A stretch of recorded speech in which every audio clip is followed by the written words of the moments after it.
कि 24 घंटे के अंदर योगी आदित्यनाथ सरकार को बर्खास्त किया जाए और राष्ट्रपति शासन लागू किया जाए। प्रदेश के कई शहरों से जश्न मनाने की तस्वीरें आई हैं, योगी के जय जयकारे और पटाखे फोड़ने की तस्वीरें आई है।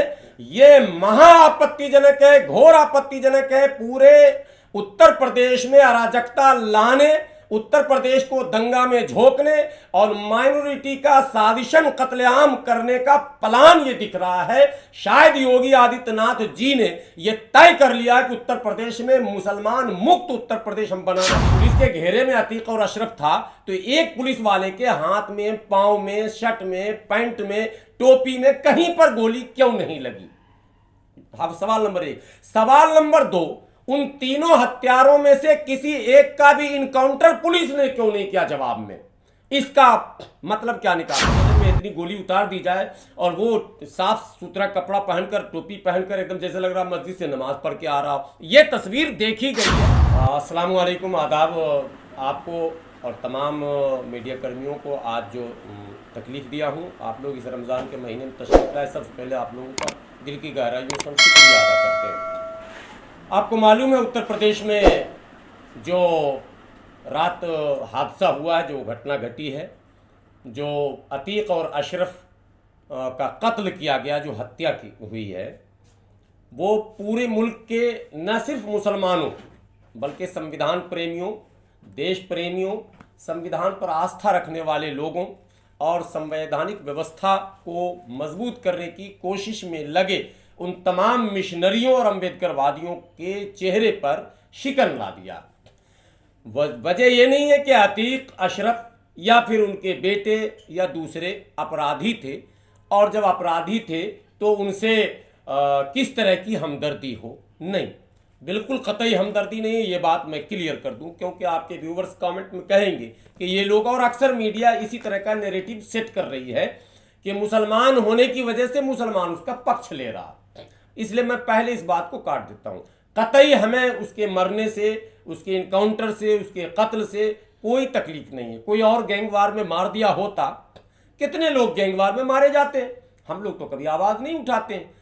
गुंडे आपस में लड़ते हैं, मरते हैं, कई बार पुलिस के हत्थे भी चढ़ते हैं, कई वाकई जेन्युइन इनकाउंटर भी होते हैं मुल्क में। पहला वाकया नहीं है, फर्जी इनकाउंटर भी कई हुए हैं, कई बेहतर इनकाउंटर भी हुए हैं।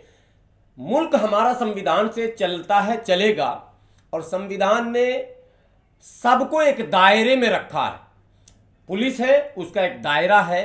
पुलिस गिरफ्तार कब करेगी, गिरफ्तार करने के बाद क्या करेगी, पूछताछ किस तरह करेगी, रिमांड में कब लेगी, उल्टा कब लटकाएगी, लठ कब चलाएगी, और आखिरी में गाइडलाइन है कि इनकाउंटर कब करेगी। ये सुप्रीम कोर्ट का गाइडलाइन है। ऐसा नहीं कि इनकाउंटर के लिए कानून नहीं बना, पुलिस के हाथ बिल्कुल खुले हैं कि वो जिसको चाहे मार दे, ना, उसके लिए भी एक गाइडलाइन है सुप्रीम कोर्ट का कि किन परिस्थितियों में, किस तरह के हालात में आप जो है इजाजत आपको है कि आप अपराधी पर गोली चला सकते हैं, यहां तक कि उसकी जान भी आप ले सकते हैं। लेकिन पिछले असद और असद के साथ जो दूसरे शूटर का फर्जी इनकाउंटर था, जिसको हमने तब भी कहा था कि यह साजिशन कत्ल है, तब भी हमने आवाज उठाई थी। उससे असद या उस शूटर से कोई हमदर्दी नहीं। जो तरीके दिखाए गए, आपने देखा होगा कि वो जो लाश दिखाई गई, पहले एडीजी लॉ एंड ऑर्डर ने कहा, एटीएस लॉ एंड ऑर्डर ने कहा कि वो वीडियो हमारे पास है, अगर आप लोग को जरूरत पड़ेगी मैं दूंगा। एटीएस लॉ एंड ऑर्डर ने कहा कि एडीजी एटीएस ने कहा, एडीजी एटीएस ने कहा कि जो इनकाउंटर हुआ उसकी लाइव तस्वीरें पब्लिक डोमेन में हैं। लाइव तस्वीर तो कहीं मिली नहीं आज तक। तस्वीर वही मिली कि वो लेटा हुआ है, जो शक्तिमान एक चलता था सीरियल, उसमें बम फोड़ता था और सबको लेटा देता था। वो लेटा हुआ, उसके हाथ में गन भी है, उसके कपड़े बिल्कुल जो लॉन्ड्री से आते हैं जैसे वैसे कपड़े पहने हुए हैं, टोपी भी पहने हुए। तो ये एक मूर्ख आदमी, बेवकूफ़ आदमी भी इस बात को कभी भी यकीन नहीं करेगा कि ऐसा कैसे इनकाउंटर होगा कि जब हम 36 गोली 20 गोली किसी को मार रहे हैं सीने में, एक गोली तो छोड़िए, अगर आपको एक कांटा भी बदन में चुभता है तो इंसान आह करके पूरा बदन उसका कांप जाता है और उसकी बॉडी उसके बॉडी लैंग्वेज को उस वक्त आप अगर कैमरे में शूट करेंगे तो वो परेशान रहेगा, उसके चेहरे से चश्मा, घड़ी, मोबाइल और फोन, मतलब वो सारी चीजें अपनी जगह से बेजगह हो जाएंगी सिर्फ कांटा चुभने पर। और किसी के बदन में इतनी गोली उतार दी जाए और वो साफ सुथरा कपड़ा पहनकर, टोपी पहनकर, एकदम जैसे लग रहा मस्जिद से नमाज पढ़ के आ रहा हो। ये तस्वीर देखी गई है, आप लोगों ने भी देखी जो पब्लिक डोमेन में। इसलिए उस इनकाउंटर को हम फर्जी इनकाउंटर, फेक इनकाउंटर कह ही रहे थे कि अचानक रात जो है फिर एक हमला हुआ जिसमें अतीक और अशरफ का मसला है। ये जुडिशियरी के अंदर थे, इनको कोर्ट ने पुलिस रिमांड में दिया था, यानी निगरानी जुडिशियरी की थी। कोर्ट ने जेल से लाकर और पुलिस के कस्टडी में दिया पूछताछ के लिए, रिमांड जिसको आप लोग कहते हैं। और रिमांड एटीएस का है, एसटीएफ का है। रिमांड किसी साधारण पुलिस सिपाही और हवलदार का नहीं है। एसटीएफ और एटीएस की निगरानी में रात भर उसको घुमाया गया है। 9 बजे एक तस्वीर आई, 9:30 बजे, कि उसको जंगल जंगल घुमाया जा रहा और अचानक खबर आती है कि उसकी हत्या होती है। सवाल नंबर 1 कि हत्यारा आकर उस पर गोली चलाता है, पुलिस को गोली क्यों नहीं लगी?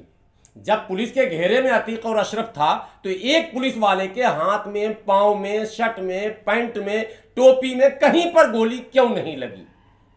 सवाल नंबर 1। सवाल नंबर 2, उन तीनों हत्यारों में से किसी एक का भी इनकाउंटर पुलिस ने क्यों नहीं किया जवाब में? इसका मतलब क्या निकाला जाएगा? सवाल नंबर 3 कि हत्या के बाद जय श्री राम के नारे क्यों लगाए गए? क्या पैगाम देना चाहती है यूपी सरकार? क्या संदेश देना चाहती है यूपी सरकार? ये मुद्दा असल है।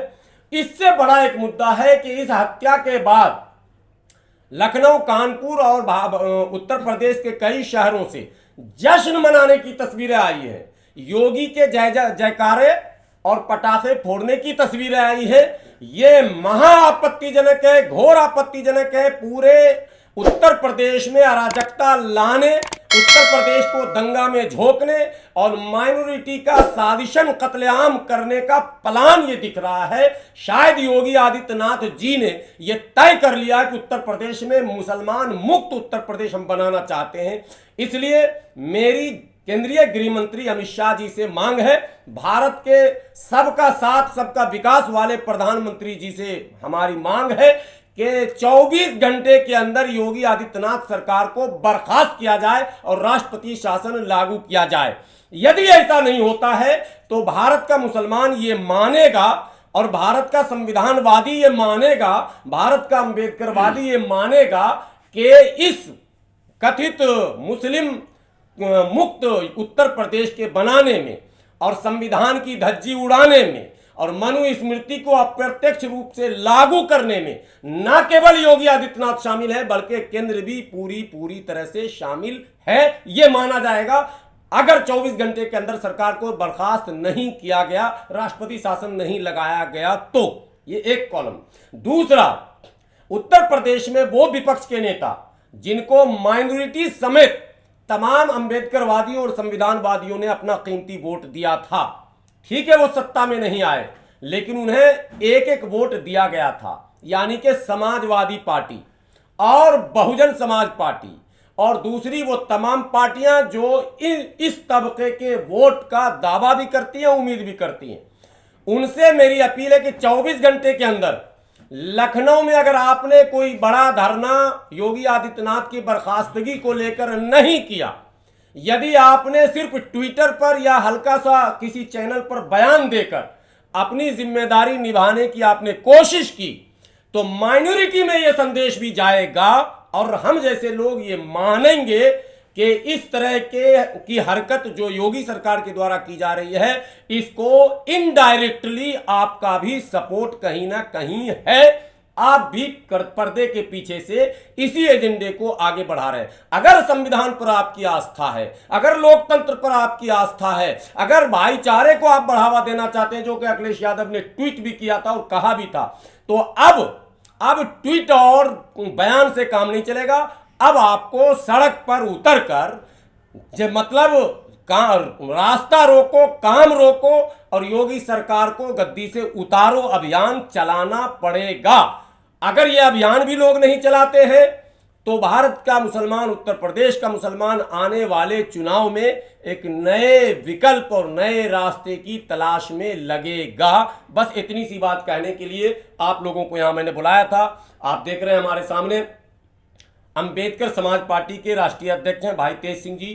Forum against mob lynching and injustice, अन्याय, अत्याचार और मॉब लिंचिंग के खिलाफ लड़ाई लड़ने की एक बड़ी तंजीम, जिसको लगभग अब कई राज्यों में लॉन्च किया गया है, इसका एक्सपेरिमेंट किया गया, काम भी हो रहा। आप उसके फाउंडर भी हैं, बानी भी हैं, और अब आपसे अपनी बात सीधे सीधे भाई तेज सिंह जी करेंगे, जो अंबेडकर समाज पार्टी के राष्ट्रीय अध्यक्ष भी हैं, forum against mob lynching and injustice के फाउंडर।